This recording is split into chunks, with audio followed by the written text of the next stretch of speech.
gave the doc a call. The doctor said, no more monkeys jumping at all. 4 little monkeys were jumping up high. One slipped off and started to cry.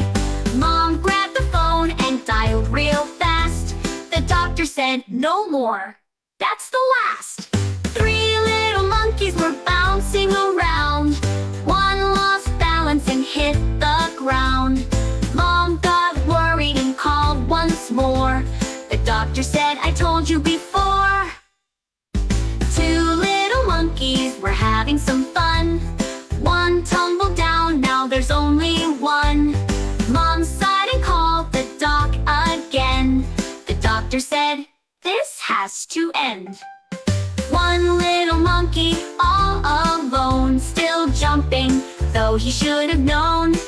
He fell down, and with a frown, Mom called the doc, no more jumping now.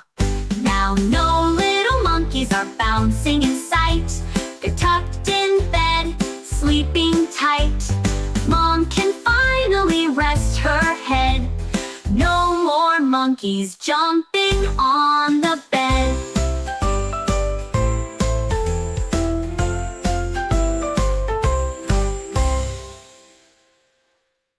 Four little monkeys were bouncing in sight. They're tucked in bed, sleeping tight. Mom can finally rest her head.